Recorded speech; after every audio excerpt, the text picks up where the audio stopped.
Hi, it's Susan from Worldpeacefull, and I'm going to talk about counterintelligence today. I'm going to talk about intelligence agencies, as I'm feeling very strongly that I have to talk about this issue in the public interest. Now, for those who are aware of me, I'm into peace. I didn't call myself a peace activist, really, for the most part of all the work I've done in my life. It was a dream I had in 1998.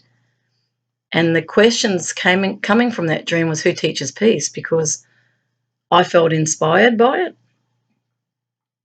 And it was peace in the real sense of actually our true nature. It wasn't political at all. And in fact, all the years where I've been on radio doing interviews with people in the peace area, when I've been a peace clown, it was really to learn about what peace was. Yet those who analyse, who film at protests, who collect data on peace activists don't get it right because they don't go deep. They may not want to go deep because in going into the depth of an issue, one might have to problem solve why that issue is sitting there. I have to be very honest, at the end of my time on radio, this is when I was doing Bridges to Peace many years ago, I was really shocked that peace was seen as somehow a negative. I really was. I saw myself as in a democracy because that's what I was taught, that everybody has a right to speak up. But I had no idea of the surveillance, that people would be seen as the enemy of the state because they dared to speak up when we're being told we have rights to speak up. It's very confusing when you're a civilian and you have no intelligence background, so you don't think like an intelligence person who's looking to see if you're undermining or in any way challenging the dominant narrative. I had no idea about mind control, that there was real spin going on in the media to try and make us think a certain way. I had no idea. I was very innocent in a lot of ways. Over time, of course, you read the papers, you listen to documentaries, you start to become a bit more aware, you actually talk with other people who are engaged in raising their voice about various issues, and you start to learn about the politics of these things. So it's a real awakening when you're a civilian and you're just thinking that you're doing something that's going to do something good for other people, because that was my intention.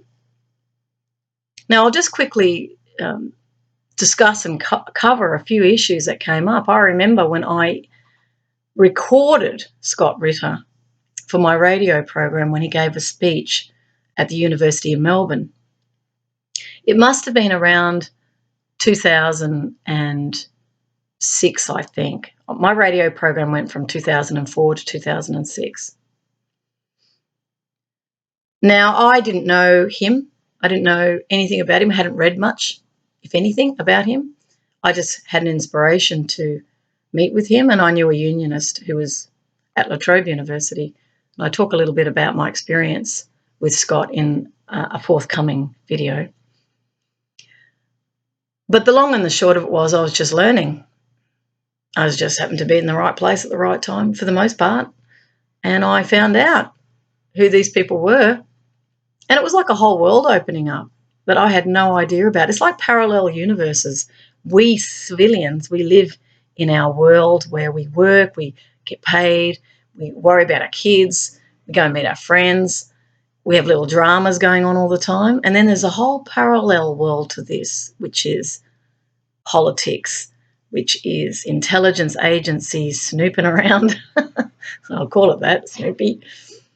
And whole another world. This is a world of where violence is permissible. We've got a global war going on here where violence is permissible. Murdering people is fine. As long as it's done in defence of national security, it's fine, and yet it's killing people. Yet if we civilians do it, we go to jail. We do a few breaches, we're admonished by a judge. that this is wrong and rah, rah, rah, we get the lecture. But when you go into higher realms, you start to see that the crimes are far greater. And it's absolutely shocking when you recognise people being taken into wars for industry reasons, not for defence of anything, and yet they call themselves defence. So you start to awaken to the lie of this apparatus that is typically unseen, and it likes to be secret. Kennedy talked about his concerns about the industrial military complex, that it was very dangerous. I think Eisenhower also talked about that. And then you think, well, who's fighting who here? Are they in defence of their country or are they militias? What's going on? And it's just all conflict upon conflict upon conflict. Now, I'm trained in conflict resolution now. I wasn't back then. Over time, I've become trained. I was a Rotary Peace Fellow, so I went to Bangkok and learned about counter-terrorism. I learned more deeply about conflict resolution. I learned about disputation, like with the IRA, looked into conflicts down in southern Thailand,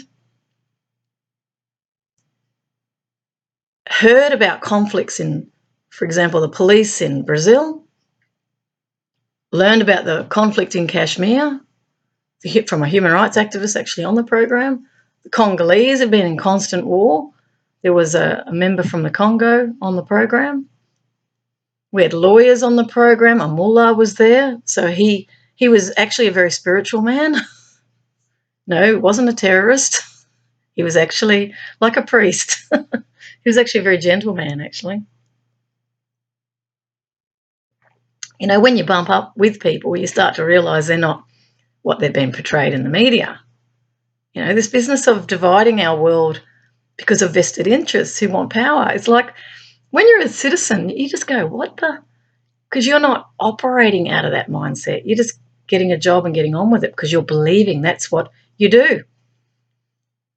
And then as you start to grow as a person, you realise that the world is divided into those who have, the elites, and then those who don't, the masses. And you just think, how can you think like that? I mean, I grew up in egalitarianism, and I really did. So for me, it was shocking to see such division. And the idea of communism too, that's something I'd like to canvass here because the Americans have such an anti-communist view. Now, as an Australian, we don't even care about any of that. I never grew up with accolades about accolades about communism or Marxism. I had no clue about any of that until I went to university and I studied economics. That was my first introduction to Marxism. I had no idea about Karl Marx. When I went to Russia, I didn't care at all about the Communist Party. And yet I was profiled because, hey, she went there. Who did she meet with? And this is what intelligence do. Is she a sympathiser? Is she what do they call them? Sleeper. Is she a sleeper? No, I'm not. I'm actually awakening. And no, I'm not a spy at all. But the mindset that's looking through its intelligence prism, and prism's a good word, we can thank Snowden for that one, you start to realise they think differently from us, the civilians. They think in terms of enemies. They have no hesitation in taking a person out, as they call it. It's starting to become normal in the narrative when it's violence. It's actually criminal action. It's encouraging violence. And yet if a civilian does that, they're inciting violence. This person is dangerous. We need to lock them up.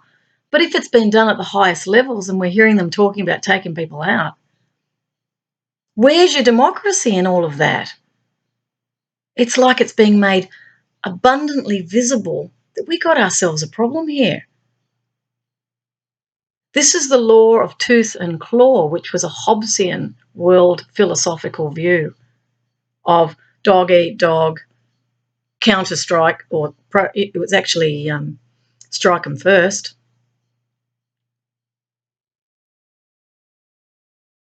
It's not about preparing for peace, it's about preparing for war. And then we've got whole industries around this who want it to happen. But the civilians are the targets. They're just seen as fodder on the ground, something to test a weapon on. Now, when a mindset becomes like that, where we don't care about the people or we see them as enemies the minute they raise their voice, we're dealing with a psychological profile here of a psychopath, without a doubt. Now, that's not to say there aren't professional soldiers, professional generals who actually are very sound, who are very sensible, who understand the lay of the land, and who really do have the interests of the public at heart. I'm sure they exist. I'm sure there's a lot of terrific soldiers. I've met some of them myself who had real concerns about this attitude, even the communist attitude. I heard Australian soldiers very concerned about the Americans. They saw them as very violent. These are soldiers I've talked to, whereas they saw themselves as far more practical. Australians were kind of looking at the lay of the land, and they're concerned about being pulled into wars that are going to destroy soldiers and civilians, of course. Civilians are just as important as soldiers. And this is not discussed. We just celebrate it like it's, it's all good because we're following. We're not critically appraising. And you have to critically appraise, otherwise you will find yourself part of that targeted group. And I'm talking about just normal civilians. Look at them in Syria and Afghanistan and Iraq. They've all been, murdered.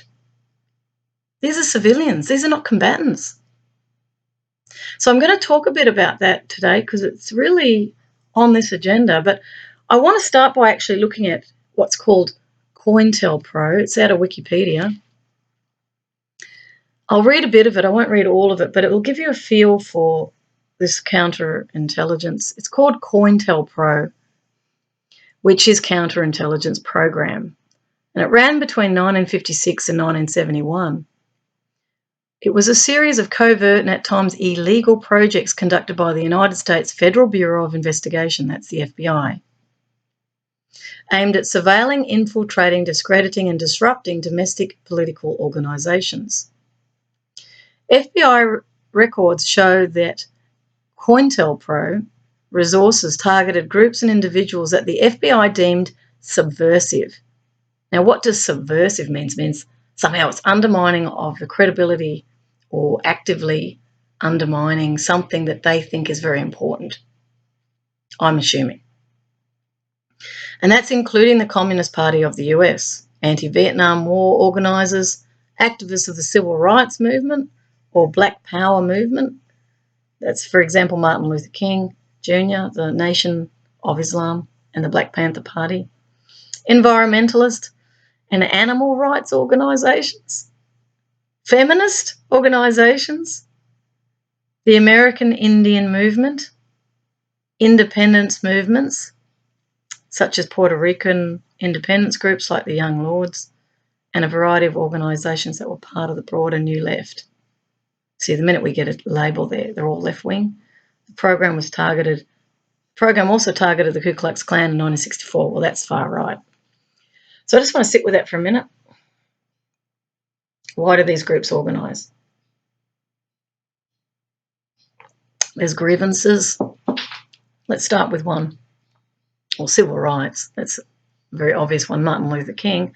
Inequality between the African Americans and the whites, quite clear. So they were suffering. So we're talking suffering is the core reason that those movements collectivised. They've also been killed. So they were feeling threatened by the dominant culture.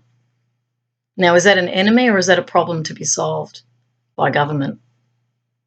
What about programs like Jane Elliott's Blue-Eyed, Brown-Eyed? Clearly it's a discrimination issue. Clearly it's you're less than us because you're black, African. Clearly it's come from slavery. Now, a problem-solving approach to that would go, okay, we need to then invest in awakening people that we're equal, firstly, and secondly, revaluing African Americans as human beings. They've come from an ancient culture, etc. They're very, very talented people, which they are. And then you'd organise for people to come together in celebration of America as all people, so that diversity. There's lots of proactive strategies. Advertising could include them more. bursaries to make sure they get access to education so they can bring themselves out of severe poverty. There was also issues of the police. And you see that with police with vulnerable groups, there is a bullying issue there because of power. Wherever power accumulates and it's not grounded, where it's unquestioned, you get little totalitarian cultures springing up who suppress anything different. These were also white policemen, so their racism would have been unconscious in them. That would have needed training in order to help them to see the person, not the colour. So FBI is seeing these people as a threat because they are angry. Now let's look at another one, anti-Vietnam War organisers. Well, a retrospective look at the Vietnam War was poor intelligence in that the fog of war. McNamara, the Defence Secretary, I think he was, talked about the fog of war, that we got it wrong. We thought the Vietnamese were sympathisers with the Chinese, but it turns out they weren't. Massive human rights violations. And they can go, oh, human rights person. No, when you murder innocent civilians and you don't know who's the enemy anymore, because that's what the soldiers were saying. And it was, I've actually met a Vietnam War veteran here in Australia. He was with Rotary. And I felt deeply for this man because he'd killed a child, a Vietnamese child, little girl. He was living with trauma of this. We're talking, it was back in the 60s, so 70s. So we're talking 30 years later, he's still suffering. That's a problem to be solved. It's not just PTSD out of the trauma of violence, but he actually carried the horrendous realisation that he'd murdered an innocent person, a child, and he felt terrible guilt. And that's where he was put in harm's way. I've also seen the other side of the Vietnam veterans who keep promulgating the heroism in war because they need to feel good about being soldiers. But unfortunately, they have to actually, well, fortunately, they have to see the truth of the matter. Unfortunately, in the sense that it's hard for them to look at the mirror of what's been done in national interests. This was the fear of the communist threat. And that I feel as a peacemaker is the absolute seed to violence across the world, has been this fear of communism. Now, I'm no fan of totalitarianism myself, I'm not. I believe in true democracy, real democracy, not a fabricated pretense of it. When I went into the Russian orphanages, I found out that mafia had penetrated those orphanages and children were being rounded up as prostitutes in a communist system. I saw old women begging on railways, in Moscow. I liked the people very much. It's a very cold country.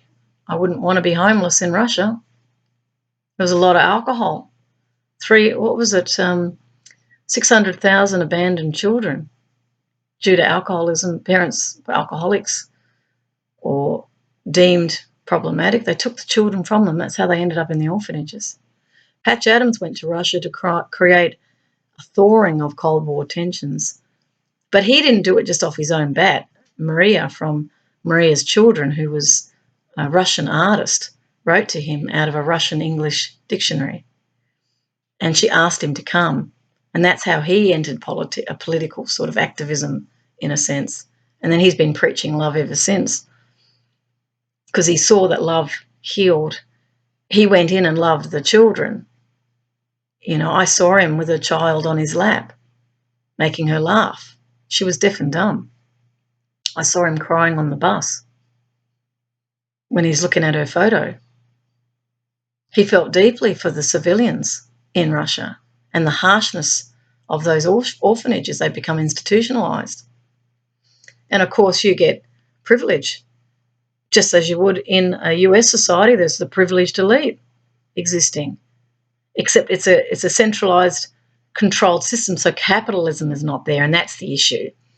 The issue with the communism is the capitalist corporations want to access those markets. So it's really about economics. It's not about communism per se, or left per se, or right per se. It's about greed.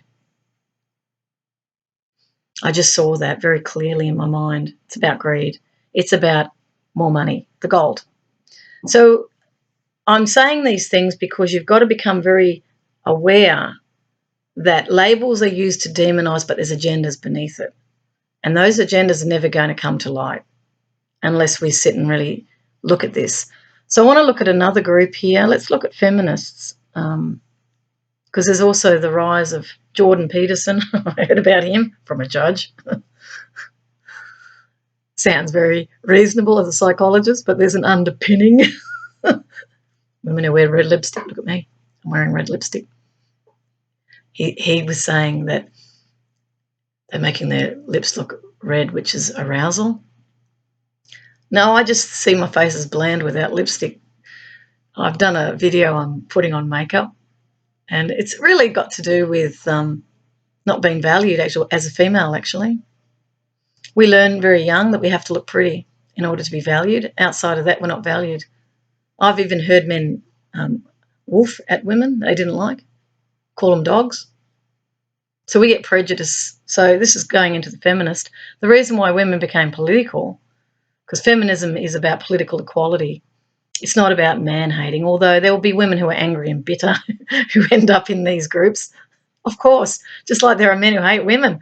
Misogyny, they've been hurt and they rejected. So we never ever analyse the real underlying core issue of the discord between the genders. We just get more and more angry with them because they're not seeing our way. And we don't seem to have any reconciliation processes or forms of counselling that really help illuminate those differences so that men and women can live harmoniously together. So the feminism has really come out of, I'm not a housewife. I have talent. And yet the countervailing to that would be, we just want you in the home, and when we come home, we want you ready for us, because that's how it was in the 60s. Women, and prior to that, they were treated, probably the 50s more, they were trained to wait on their husbands like slaves and give him a nice home because he's worked hard all day, put his slippers on his feet, make sure the house is clean, cook a nice meal, and he will love you. So it's all conditional love. Women weren't educated. They were only used during the war, and they got to do men's jobs then. So the inequality between men and women is another really big issue, where that invisible ceiling is most definitely there. I've seen it, God. And they don't relate to you. I've had men I've worked with and they just don't talk. You're not talked to as a friend. I always found that strange. So women became more active. People like Helen Caldicott, Germaine Greer. There'll be plenty of other women who rose up and in the United States there would have been a lot of really powerful women who have spoken for equal opportunity. We're not the same. We have different skills, and I'm certainly not voting for women being men. I love the feminine, and I love nurturing, and I love kindness and gentleness. Doesn't mean I'm submissive. It just means that it's in my nature to feel the emotional landscape. Now, when that's honoured and seen as a skill, same applies to caring for people. Like the caring economics is an emerging issue, where instead of just relegating these sectors, the carers of the elderly, the carers of their parents, the carers of children, disabled, all the rest, they're seen as soft areas and not very interesting because the men don't do it. The women are always expected to do it because they're women, they give birth. And so it's not valued, it's expected. And so when women start to say, well, hang on a sec, you're talking about the market-based economy. What about all these other sectors that are actually work, but they're not valued because it's women's work? And you can see that reflected in the wage rates. This is why feminism rose up. Again, it was to do with inequality and not valuing the female because we're out of balance. The patriarchy, which is a political masculine movement, dominated the feminine. So women rose up because it was unbearably painful.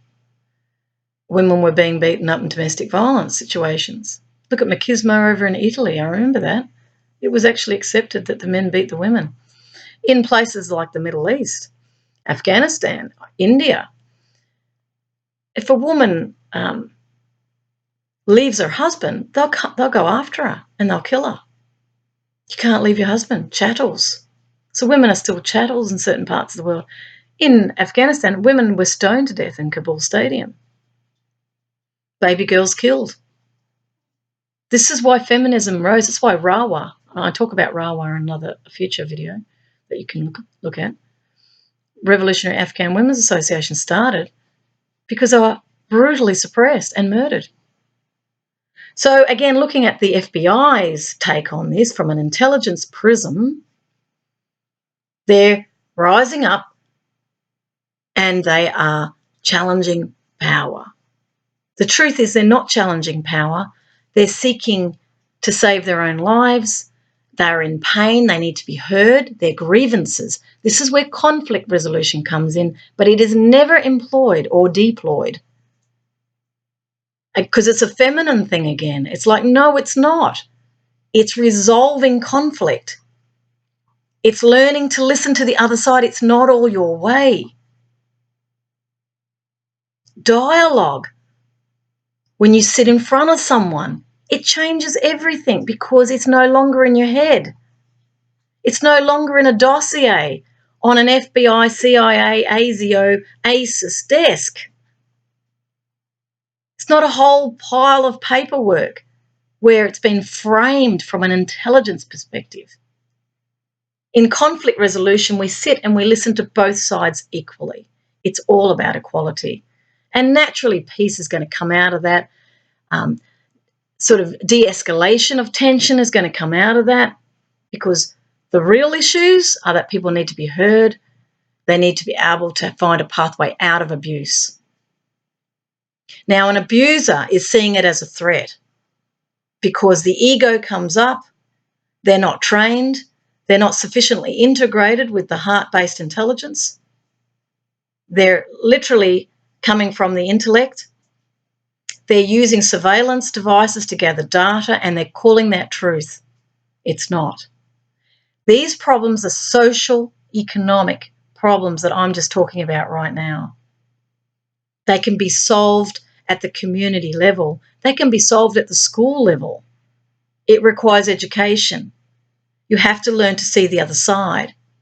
But if you come from righteousness, in that you are always right, and that you have to promulgate a viewpoint, it has to be believed because your power becomes threatened. You are not living in a democracy.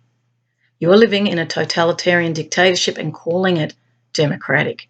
So going back to the FBI here, this surveillance, infiltration, discrediting and disrupting of these, what they're calling domestic political organisations, all politics is having a voice. It's representing some voices, which is democratic. That's the whole process of democracy. It's not anti-anything. It's saying we need to be heard. We're coming together because as individuals we're not heard. So you reframe your analysis of the conflict. So I'll read on and I will just throw in my expertise as a peacemaker and a conflict resolver and an economist. I mean, I've got a lot of insight here. According to Noam Chomsky, who's another one who's been being perceived as left-wing, he's an intellectual who was actually trained in linguistics. So he used to analyse words in newspapers. He was reading extensively on US international relations. He was a major critic of the United States government. Very calmly spoken is Noam Chomsky. He's worth having a look at, amongst many others. I'm a great believer in not just focusing on one specific orator or information source, but go broad so that you can get a sense of the lay of the land and then make a decision on who you are in relationship to the knowledge. So what he's saying is in another instance in San Diego, the FBI financed, and the next word's interesting, armed and controlled an extreme right-wing group of former members of the Minutemen anti-communist paramilitary organisation, transforming it into a group called the Secret Army Organisation that targeted groups, activists, and leaders involved in the anti-war movement using both intimidation and violent acts. Well, that's the government party entering the conflict. They're arming the group, so they want those armed groups. So it's not about anti-violence here. If you're arming a group to attack anti-war because you've got a vested interest in war, would be the problem solving would flush that up. Okay, why does the FBI have a vested interest in war? It's an internal domestic, supposedly, organisation. Federal Bureau of Investigation. Because the agenda at the highest levels is to promote war. They see themselves as national security, and therefore they don't want public opinion turning against the war. And most probably that was around the time of Vietnam. So it was a political decision to go into war, therefore they want the whole country behind them. They see the enemy again, and this is this very strong mindset of us and them. This is very masculine. We identify an enemy, they're confronting our power. Our power is our identity and our strength. In truth, it's not. Power is a false, I'm just looking for the right word with that. It's kind of like a false flag. It's not real. Power is not real. And I'm just going into this a little bit. It's not based on values, therefore it's not a real power. It's a camouflage type of power. It's a bullying form of power where you frighten the other party because of your own fear. See, if I demask this, there's great fear within the FBI of peace arising because their sense of power, security, identity is very much wrapped up in the notion of the bullying. So I'm saying things as they are. It is bullying because A is seeking power over B. So when you infiltrate an organisation, you arm it. That's what's been said here. Control this extreme right wing. See, extreme right wing, that's fascism. You know, this is your Nazi type people. They're arming extremists and then they're going out and talking about terrorism. Well, that's terrorism. So the pot calling the kettle black here. They finance them. So where's the money coming from? It's got to be through, see, I just got drug trade. It has to be money that's unaccountable because there's no way the government's going to say, oh, yes, we've done the budget. Yes, we're paying for education, we're paying for hospitals, and we've also financed right-wing groups. The FBI's budget. No, they're not going to do that. They have to find the money, the dark money, don't they? So that's something for the FBI to, you know, it has to reflect on all of this. It's like, is it really serving your country? I don't think so. You can't on the one hand say that we're all doing this for democracy, for freedom. Well, freedom to do what? Whatever you want? Does that create global security? Of course not, because others are going to get grievances and they're going to counter you, as humans do. If you're wanting order, that strategy is not clearly going to work. You just end up in endless wars, which is what is the truth of it, even prior to 9/11. You've had your endless wars. In fact, the United States has never stopped. So there's a big issue here for the United States to contemplate is why are you constantly going into war? You're actually a threat to other nation states. So when one's got the finger going this way, you've got to look at the other three pointing back. Now, I say this not with an attitude of, I want to put the FBI down. I'm sure there's some terrific people in the FBI. There would be. There'd be excellent analysts. And there would be people who know the lay of the land and who aren't in harmony with the corruption and the illegality, because clearly that secret army is being funded by the FBI is, according to Noam Chomsky, is an extremist group that the government's supporting. So the reason this type of narrative comes out is because the other narrative is sitting out there through spin, which is we're preserving democracy. We are the world's policemen. We are stopping the terrorists. Well, you're not if you're financing them. That's the pink elephant in the room that we just pretend. It's the emperor has no clothes. People all know something's going on, but they're all too scared to say anything because they don't want to be targeted. I understand that. I might get targeted. I probably am. But I trust love and I believe in democracy, so I'm going to speak up. So intimidation and violent acts are also part of this little cocktail of undermining those terrible, who are they? The activists, the terrible activists. So fighting fire with fire. So the FBI, it says here, this is all Wikipedia, I might add, the FBI has used covert operations against domestic political groups since its inception. So it's working against democracy. However, covert operations under the official COINTELPRO label took place between 1956 and 1971. COINTELPRO tactics are still used to this day. Well, that's concerning. And have been alleged to include discrediting targets through psychological warfare. Now, that's a worry. Smearing individuals. Oh, we know about that. So you create a criminal record. I've had some experience in attempts at smearing. Psychological warfare, okay. Things are done in secrecy. I'm just going to go into psychological warfare. It's funny, I got men that stare at goats immediately.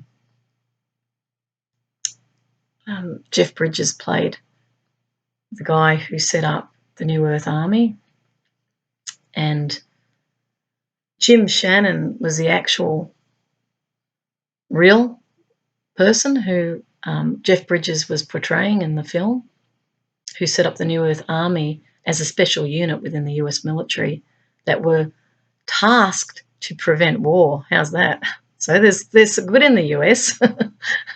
There is sparks of there's greatness in the US for sure. But we need to direct that incredible brilliance that can kind of pop up. We need to direct it in a way that's going to serve the United States truly, preserve its democracy and its founding fathers' ideals. So that movie, Men That Stare at Goats, was this special unit, and they were a bit sort of hippie out there, new agey, because Jeff Bridges, the character Jim Shannon is his real name.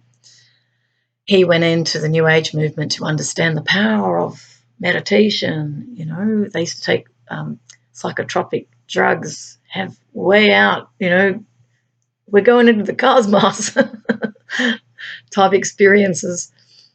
And they used to juice, where all the other soldiers are eating meat, they were juicing. That was to lift vibration. And they were focusing on their oneness with the earth. There was a real sense of oneness in their practices. They did yoga as well. So this is real. Reagan supported this unit. He was into UFOs and he was into New Age psychic phenomena. So the psychological warfare was what took me there straight away, because I just want to go still on the New Earth Army for a moment.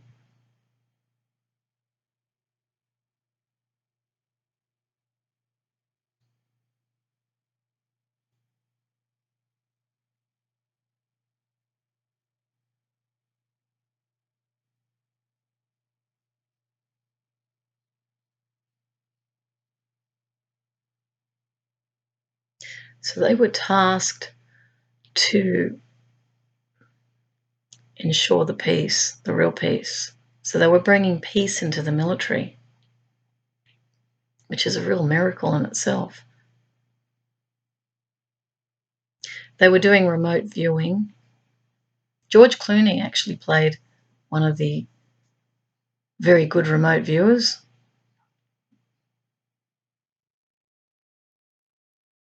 There was also a journalist who actually was along the ride. They saw themselves as Jedi. That's right. They were Jedis. They were in Iraq. Well, the character that George Clooney played, he and the journalist went to Iraq. Well, they met in Iraq, in actual fact, at a hotel where all the embedded journalists were. And the embedded journalists were portraying the perspective from the US military. That was information control. That wasn't true journalism, where you'd have a journalist on each side. So instead of having Al Jazeera on one side and CBS News on the other, you would actually have CBS visiting the US troops, CBS visiting the Iraqi troops with interpreters in order to get the correct story. Because from each side, they're all doing the same thing, really. They're protecting their people. But we get psychological spin happening in the media to manage information in order to get everybody on side so there's no backlash. So this was a huge operation. So going back to the New Earth Army, because I'm feeling pulled to go there.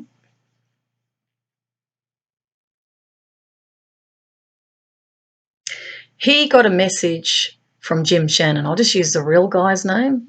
He actually passed away a few years ago, but he was an incredibly gifted man. So Jim sent a message. I've forgotten what the character was called, George Clooney's Laney or something. Can't remember. But nonetheless, he got the message. And through this psychological telepathy, he was sent signs on how to find Jim Shannon. And he was at some remote base in the Iraqi desert. Now, we'll just call him George Clooney. He and the journalists were kidnapped by just local bandits who wanted to trade them for money. He got out of that, ended up travelling with some contractors, probably Halliburton, who were saying, "Oh, Iraq is a boon. We're going to sell. We're going to go from Baghdad to Boston." This is your capitalist who are making money out of misery. Should never be allowed in any form of warfare. There should be no market anything involved in these conflicts. Not that I'm any great advocate of war, but it happens. And until our planet finds inner peace, we will still go down trajectories of defending against what we perceive as enemies, believing it's in our interests, when all it's really doing is escalating more hatred. So, the contractors were pretty bad. They started a firefight at a petrol station because a motorbike came past and backfired, and there was actually 2 units of contractors, and these are all mercenaries who come into they're paid mercenaries to come in and protect assets or what have you. And so they end up shooting on each other. And that was raised in the film. It was like, who are these guys? They killed innocent civilians too. They were not combatants. They were contractors. Big issue around that. You end up with mercenary armies, private militias. So these are US private militias over in Iraq. The long and the short of it was he found them. He found Jim Shannon. And the reason I brought that up was the psychological stuff. The unit had been taken over by a very dark character, played by Kevin Spacey, interestingly enough. And the idea was to turn what was a peacemaking operation into a tool of warfare. So the psychological operations was, in one of the cells, they played some silly child music over and over and over to an Iraqi prisoner who was in orange. And they tortured them through this psychological bombardment. In the war zones, they might play really loud music constantly to the population. So this is affecting the population. They can't sleep. Because of the remote nature of the technology, where they are observing conflicts from a distance, they're not face-to-face, they don't know the people, they're objects. When they become objects, it dehumanizes, and this is very important when you're training people in military application. They have to be able to see the person as an object, not a human. You don't want any emotional connection to that person if you're to fulfill an objective. And this is how men think. Women don't think like this. So you dehumanize the public as targets. That's why they use words like targeting. Friendly fire is killing your own people accidentally. They use jargon to change the nature of it. There's a lot of terms they use. I've forgotten for the moment what they say.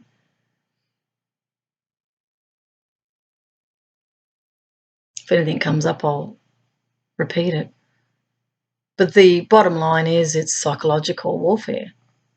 It's changing the truth of the matter. It's deceptive, highly deceptive.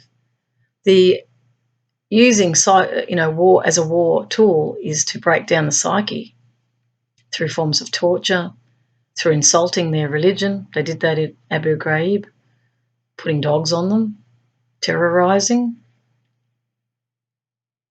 putting sacks over their heads so they're disoriented, injecting drugs. It's a psychological warfare. So they become crazy. It's really breaking down the psyche. The same thing happens with pedophilia rings, interestingly enough. They psychologically affect the children. They become disoriented, they drug them, they do horrendous things to them. There's no difference between the two. It's all about brutalising. It's about severe, extreme bullying. It's the most violent activity one could engage in. So when they say that this is government endorsed, and it would be because it's a government agency, so discrediting targets through psychological warfare can also be calling them pedophiles. That was done in Indonesia to the opposition leader. I saw that, and I knew that it was deliberate smearing. So they can discredit people. They typically use sexual impropriety. The person may or may not have done it. Well, they wouldn't have done it if they're doing it for a discrediting. How else can they do it? They will find something in their background, right, like releasing text messages. That's been done with a union guy here. My inner feeling was it was smearing. So they smear individuals and groups using forged documents, so they falsify the issue. Susan Linderher, who was ex-CIA, she talked about being put in front of a court, but her lawyers were not able to get any information on the allegations of the crime. She had been a whistleblower about 9/11. She was saying that they were disregarding her warnings of planes going into buildings. She also said there was CIA involvement. Very serious. That's an international criminal court type allegation. She was held for a year without trial. She was going to be chemically lobotomized, she said. So in the, I think it was Department of Justice, see, there's issues there too. Are they just? She said that was a situation where she wasn't given any information on the allegation, so they can't defend themselves. It's another form of bullying. Goes on to say by planting false reports in the media, so there's lies about the person. Harassment, so it could be ringing them up and saying, you're a this and you're a that and we're going to get you. That's intimidation. Harassment could be following. In some way upsetting that person. It could even be a form of silent treatment, can be forms of harassment if somebody's seeking to get some sort of response.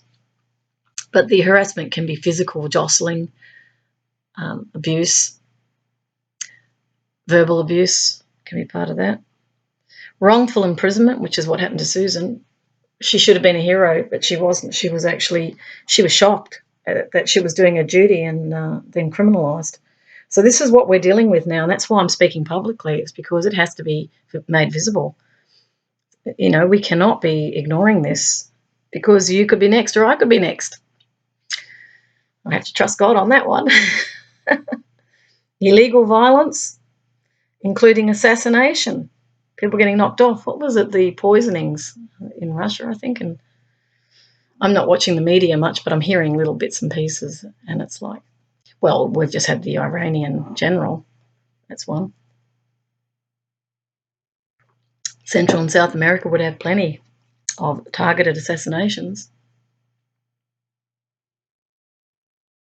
It's just from a civilian point of view, because I'll come from that angle, it's mind-blowing for us. We just go, what the? This is really serious criminality. And we just go, oh, well, it's all right. Unless it happens to you, then it's not. And maintaining the existing social and political order. That's the real reason why it's done. They're trying to maintain the existing social and political order. So it's control, again, is the core issue behind a lot of these things. We must control.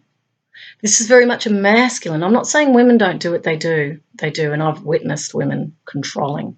When I say masculine, it's an energy of masculine. And I see that in the women who do control and are very overtly bullying. So, please forgive me. I'm not trying to demasculate, or emasculate men or anything like that. I love and respect both genders, and I even love and respect those who are perpetrating the crimes. The reason I'm coming out so visibly and openly is for the benefit of all, really. We can't continue like this. This is not okay in any form of government entity. We cannot allow interest to infiltrate that government department. We cannot use violence as a means of maintenance of power. And then on the other hand, say we believe in democracy. Okay, there are certainly moves afoot to remove the democracy. I can see that. So they are coming out more honestly. They probably will. And that will be repression in the sense that you will do as we say or see you later. That's the world we're moving into. They call it a Brave New World scenario, and it is. And it's got its roots in the intelligence community that's upheld these orders, social orders. So this violent, illegal activity has been sanctioned in order to ensure the order is maintained. And these orders have labels to them in an occult fashion too. They are orders. So that's something for people to investigate. These are the parameters of political power on the planet that has no democracy in it at all and hasn't for a long time. But we, the people, have believed we're living in a space where we have freedom of speech. But that is shifting now because this order is shifting. So let's investigate and see what it says further. Beginning in 1969, leaders of the Black Panther Party were targeted by the Cointelpro and neutralised by being assassinated. Terrible. Imprisoned, publicly humiliated, or falsely charged with crimes. Some of the Black Panthers affected included Fred Hampton, Mark Clark, don't know who they are, Zaid Shakur, Geronimo Pratt, Mumia Abu Jamal, and Marshall Conway. Common tactics used by Cointelpro were perjury, witness harassment, witness intimidation, and withholding of evidence. FBI Director J. Edgar Hoover issued directives governing Cointelpro, ordering FBI agents to expose, disrupt, misdirect, discredit, or otherwise neutralise the activities of these movements, and especially their leaders. Under Hoover, the agent in charge of Cointelpro was William C. Sullivan. Attorney General Robert F. Kennedy personally authorised some of the programs. That's interesting.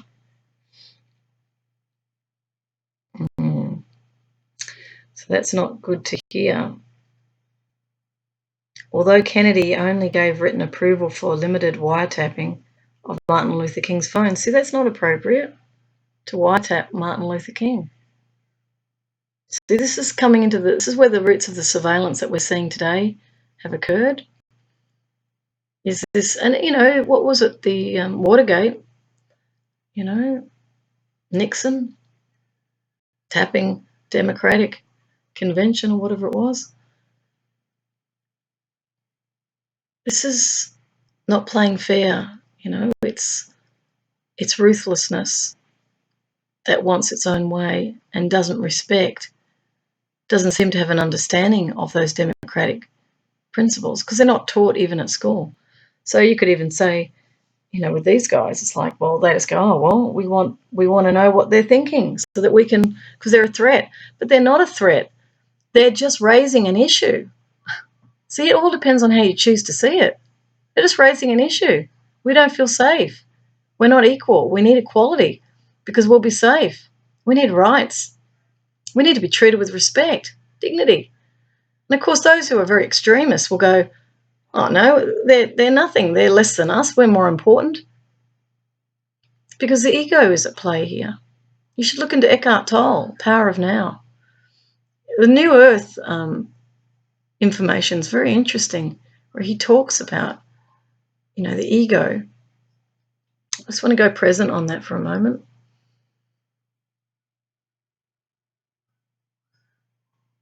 He actually goes through the history of humanity, the burning of the witches and,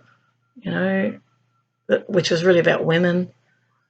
And this, when people jump on these bandwagons of the enemy, he talked about the ego and how it rises up in order to protect itself. Ego is in everyone.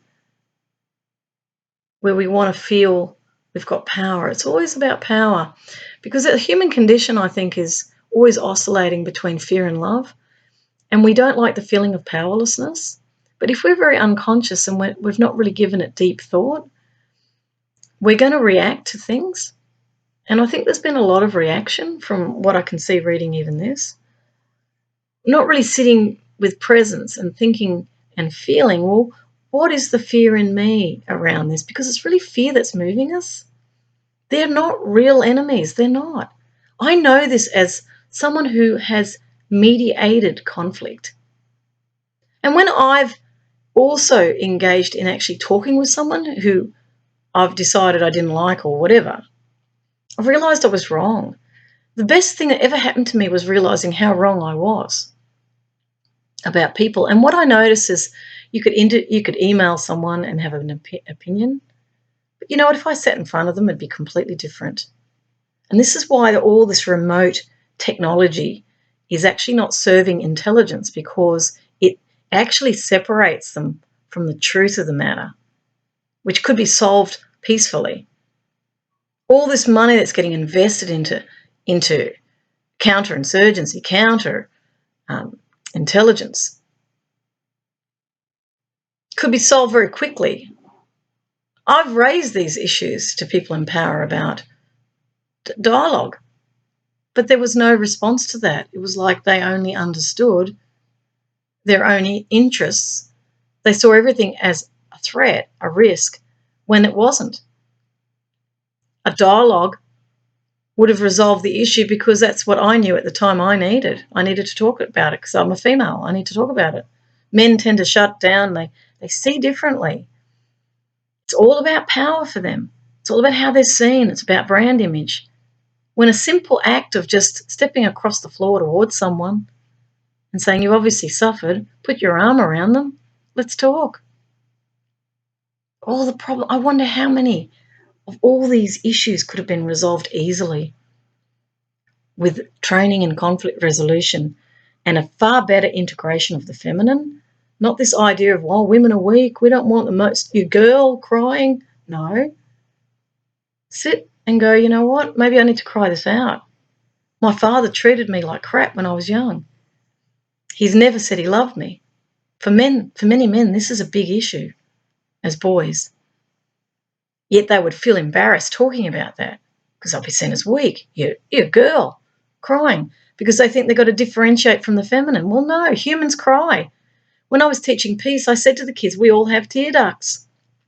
It's not just girls. Boys have tear ducts.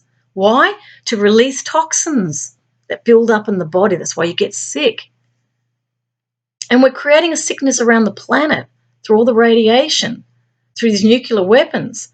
through conventional weapons. You're actually, because you're not dealing with your own toxins within. They've not been dealt with. These are your own demons, actually. They've not been dealt with. They've been pushed out onto the world to find yet another enemy to fuel that ego that has to feel it's got control. That's the runaway train that will not serve you, and it will not serve humanity either.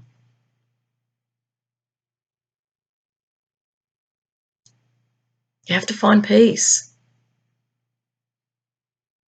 So this business of harassment, bullying, assassination, undermining, discrediting, what you do to another returns to the self. That's why the universal intelligence that's around all of us, this is why things are coming to the surface. You might say it's a Snowden, it's an Assange, it's a Manning. It's not. It's universal intelligence. It is cause and effect. Einstein, E equals MC squared. It is a counterbalancing response energetically that's happening. What you put out comes back. That's why I keep telling people in these videos, this is a universal truth. So you can't blame yet again another group with a different face as the enemy. You have to stop at one point and go, you know what? I'm the one who's seeing the enemies here. Why am I so threatened? Does this work? Or is this a spiral to the bottom? Is it a lose-lose? Which I know it is. I mean, clearly it's not working. And it's coming from a base belief in power and control as security, and it's not. I really want you to take this in. Power and control. I'm going to go still on that because it's a fundamental belief that drives the violence and all the industries that have gathered around it. So power and control.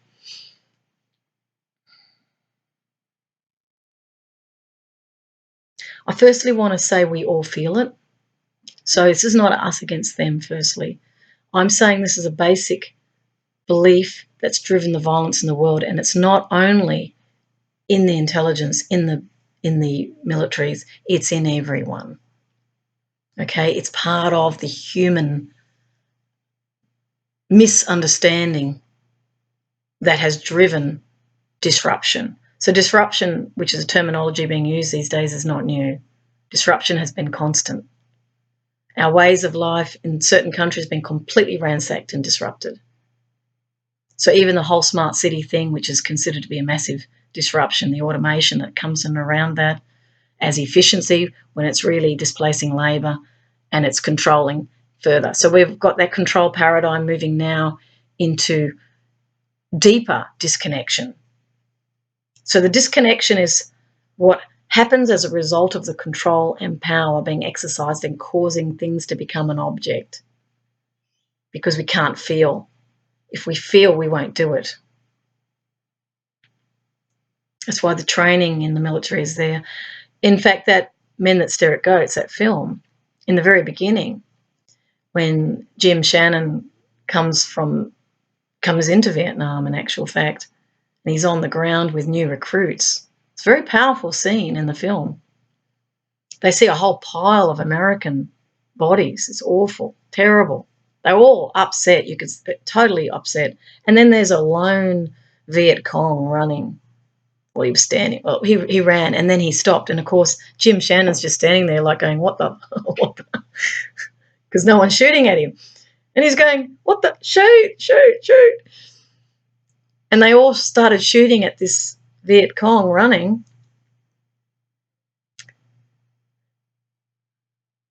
And missed him. They shot over his head. Now, funnily enough, and you can see we can find humour in all these things. It was a movie. In the real situation, I wouldn't have been laughing. But Jim was standing there shocked because they missed the guy. And then the guy stops and shoots him. And that's when he has a mystical experience. And this is the fun part. He lies there bleeding on the ground. And then he sees a beautiful Asiatic face, a woman, over him going, The gentleness is the strength. That's what took him into the New Age movement, because he had to understand the meaning of that vision, you see. So when I'm saying all these things and there's all this stuff going on, there's also a lot of mystical stuff going on that soldiers would be seeing ghosts in war zones, but they don't talk about that. They would, because they're killing people, because they're transitioning them to the next world. They would be having all sorts of dreams. We don't hear about that. They might have had premonitions. Great actions, heroic actions would have happened as well, where people have really been selfless. And that's the part we all like to focus on, but ultimately it's men killing men. Or now it's men killing civilians, because they're the 90% of fatalities in war are civilians. So this is why I'm here talking on this video, because you're killing my people, killing the people who have done nothing. They're innocent. You don't even have a really good alibi for it, other than the fact that, you're testing weapons. When I'm laughing, believe me, I'm not laughing at the reality of it on the ground. I shake my head, because it's like, how can you do such a thing? How can you go into a civilian area and blow it up with powerful weapons? And then say, oh, there's terrorists in there, when we all know now that there's been activities that have funded those so-called terrorists. And the Project for a New American Century, which I've talked about before, which is the importance of lifting defence spending so it becomes the market.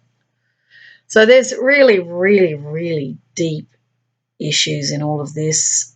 I'm trying to bring some expansion into the focus on it. I'm also questioning intelligence getting it wrong because of the narrow filter in which they analyse, and the fact that they don't get up close and personal with the intention of resolving the conflict. So they're not tasked with gathering the intelligence to resolve the problem. They're tasked with gathering the intelligence to maintain power. And because of that, all this illegal activity has happened.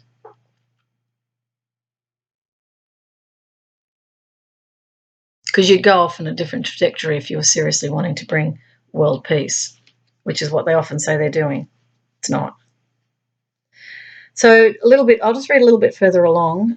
April 2018, the Atlanta Black Star characterised the FBI as still engaging in COINTELPRO behaviour by surveilling the Black Lives Matter movement. Internal documents dated as late as 2017 showed that the FBI had surveilled. Oh, I seem to have lost a page there. Oh, okay. Oh, no. Centralised operations under... Oh, no, for some reason that hasn't printed. I'm just wondering whether I want to go further with this. Yes, I'm getting the feeling of yes. Centralised operations under COINTELPRO officially began in August 1956 with a program designed to increase factionalism, cause disruption, and win defections inside the Communist Party USA. So it was really set up about that. Tactics included anonymous phone calls, heavy breathing,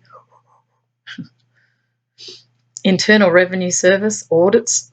Right, you've got a massive tax bill. That'll scare the living bejesus out of you. And the creation of documents that would divide the American Communist Organization internally. This one's spying on that one. So yes, let's break them down from within. An October 1956 memo from Hoover reclassified the FBI's ongoing surveillance of black leaders. It's funny how they call them black. They're actually brown. Including it within COINTELPRO with the justification that the movement was infiltrated by communists. It was commies. See, what is communism? I just wonder whether socialism, I've been thinking about this a lot because when I became aware of the left-wing, right-wing thing, because I was seen as left-wing, I know it. And I've been targeted too. I still am. Because I'm into peace and they think that's left-wing. It's not. I can't relate to it. I'm not with any group. I just followed my heart and I dreamed I was teaching peace. That's it. And yes, I've ended up in areas where I've talked to people who are activists and, I've talked about proactivism, which I saw as freedom of speech and democracy, but I don't relate to the left. I've seen some people who who would be deemed that, but I sort of saw the mirror with both sides. Whenever they go into, I hate this one and I hate that one, I just see them as a mirror of each other. I don't see left or right. I see anger. See, I'm just looking at the emotional array. It's like we can label it this and that and create the enemy, but you're actually looking at of what you've created. So if one is turning up against you, it's because you've put something out. And look, I could end up with that too because of the stuff I've brought out in the public interest. Others could then turn up in my reality and see me as a this and a that, a threat, unless they question their thinking. Then they might just say, well, maybe we've got to look at this differently. Or they won't. They'll just see me as whatever. And yet I'm not dangerous, really. I'm not. The truth could be deemed as dangerous because they are worried that, the emperor has no clothes, that they'll be seen. And that means they're masking things that are not good. Well, it has to be exposed at some point. It will be. It just has to be. Again, that's that E equals MC squared. It's cause and effect. It's going to happen. So you can either blame the messenger or shoot the messenger, as they say, or you can take it as a wake-up call for you. Because we're really at a very much you can see things are coming to a point now, right now, where we either take back the global commons, meaning the public start to awaken and say no to something that's not in their interests, or they go down a trajectory. And look, I'm open to all possibilities. If they want to go down that autonomous, automated route, go for it. If you want all IT and electromagnetic frequency exposure, that's fine too. I don't actually have a problem with it, really, as long as people make informed choices. I'll go with whatever comes. I know what I think, and I choose a healthy, loving, happy life. And my energy I wish to use to awaken truth, but also to offer a possibility here that we could go down another trajectory, gross national happiness. Don't we all want to be happy? So we have choices. Now, I'm feeling very much to read this little bit and then I'll stop. And I know I'm over the hour mark again. Very typical of me. Okay, in October 1956, memo from Hoover reclassified the FBI's ongoing surveillance of black leaders, including it within Cointelpro, with the justification that the movement was infiltrated by communists. That's where I went. In 1956, Hoover sent an open letter denouncing Dr. T.R.M. Howard, a civil rights leader, surgeon and wealthy entrepreneur in Mississippi, who had criticised FBI action, naughty, in solving recent murders of George W. Lee Emmett Till and other African Americans in the South. When the Southern Christian Leadership Conference, an African American civil rights organization, was founded in 1957, the FBI began to monitor and target the group almost immediately, focusing particularly on Bayard Rustin, Stanley Levison, and eventually Martin Luther King. After the 1963 March on Washington for Jobs and Freedom, see, that's another one. Unemployed people can relate to that. And anyone oppressed would relate to the call for freedom. Hoover singled out King as a major target for Cointelpro. Under pressure from Hoover to focus on King, Sullivan wrote, "In the light of King's powerful demagogue speech, we must mark him now, if we have not done so before, as the most dangerous Negro of the future in this nation, from the standpoint of communism, the Negro, and national security." Now, this is coming from Hoover. Now, the mentality of this statement is really, really evident. And again, the fog of war comes up in my mind. I want to repeat it and I want to analyze it as I go through it. And I want to go still on it. See, I'm using expanded intelligence with this going still because I'm accessing higher intelligence. So in the light of King's powerful demagogic speech, it's kind of interesting juxtaposition, the word light. And King, I'm actually looking at the actual words. King, he's nobility, and he was that. Demagogue makes him look like there's something demonic about it, that term. We must mark him. For those who looked at my video where I did the work of Byron Katie and I said, I must destroy the other in order to be safe. We have to, remember when I went into, for those who have been watching the videos, when I went into, is it true? Yes or no? Can I be absolutely sure that I need to destroy that other in order to be safe? Yes or no? Then I went into, how do I feel, how do I react when I believe the thought that I must destroy this other in order to be safe? And for those who are watching that, you might remember I was saying things like, it's got to be done. I was getting planning coming up, devoid from emotions, and yet the work is about bringing all of that up. Unquestioned thinking. It's got to be done. They've got to be destroyed. They're a threat. We won't be safe. This is the work of Byron Katie, questioning the thinking. We must mark him now, would be that underlying thought, if we have not done so before. Now, this is interesting. As the most dangerous Negro, is that true? Martin Luther King is the most dangerous Negro of the future. Well, we're in the future now. Is he the most dangerous Negro?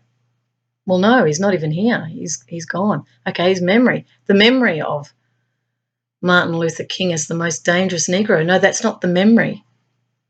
The memory of Martin Luther King is really akin to Gandhi, peacemaker. Equality.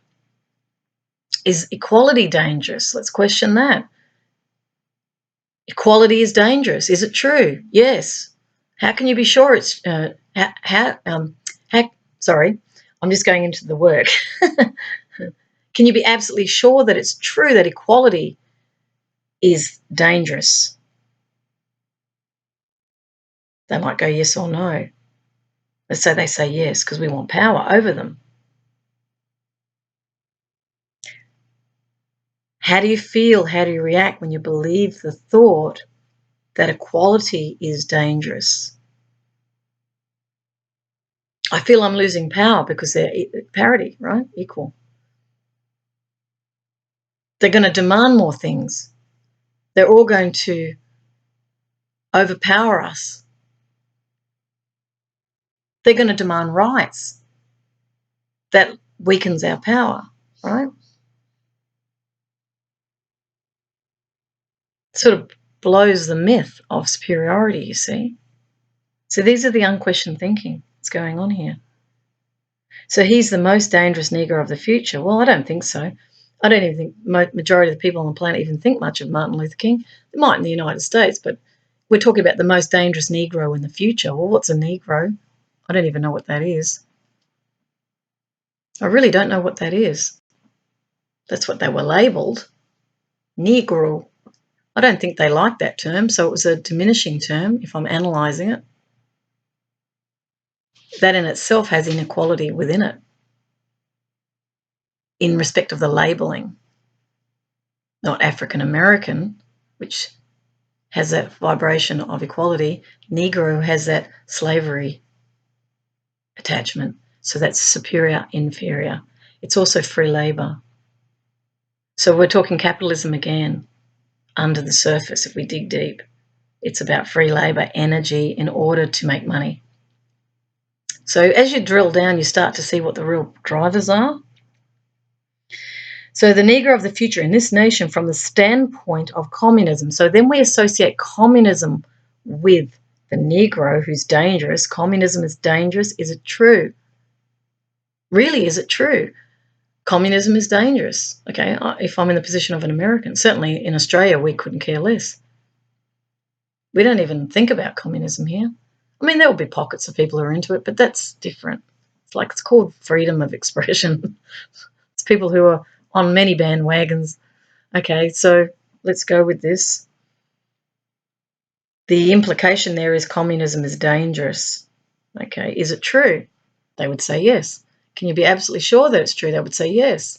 How do you feel, how do you react when you believe the thought that communism is dangerous? It's totalitarian, it's full control. So the threat is global power, unipolar. Again, I'm getting capitalism. I'm getting companies not able to access markets. That's what I'm getting. So it's dangerous to who? Those who want to expand markets.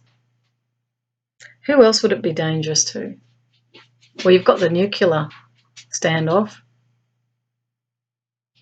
So there's the threat of they can counter-strike, zero-sum game. So again, the threat is power.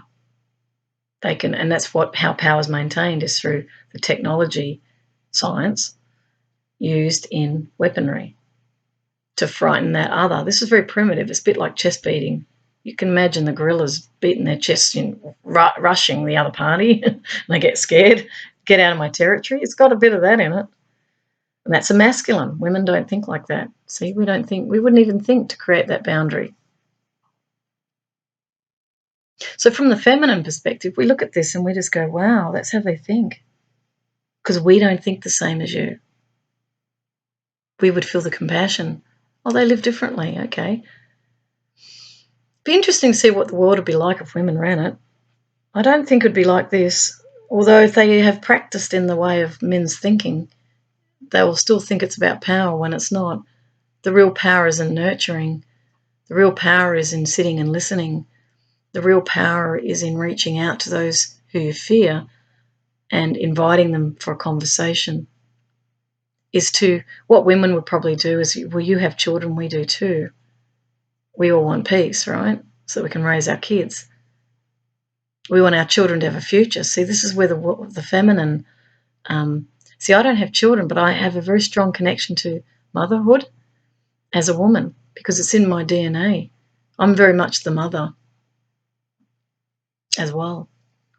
I don't mother people, but I feel an instinctive urge to protect when I think someone's vulnerable. I can feel, and with children, I'm particularly gentle because I can feel their sensitivity. See, we feel differently. So going back to communism there, the threat of this is very much a masculine thing. And then he adds to that, and national security.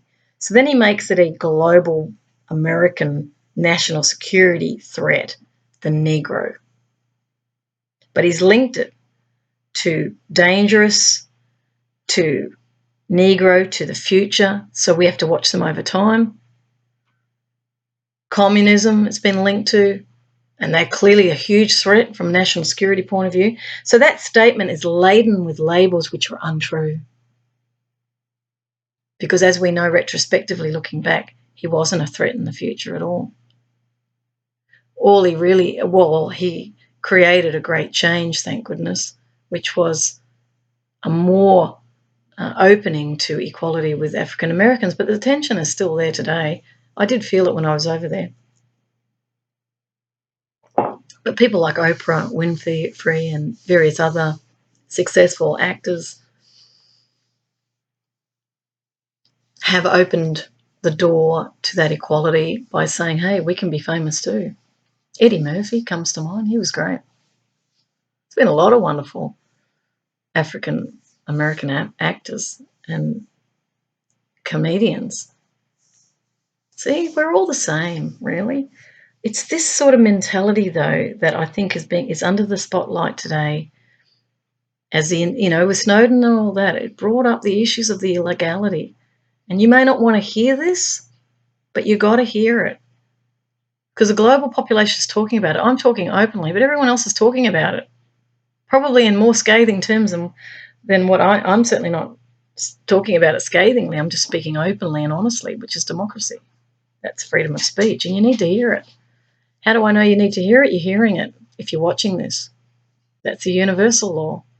So I think I'll stop it there, and I'll put the link to this document, which is Wikipedia. As you can see, it's Wikipedia. So it's out there.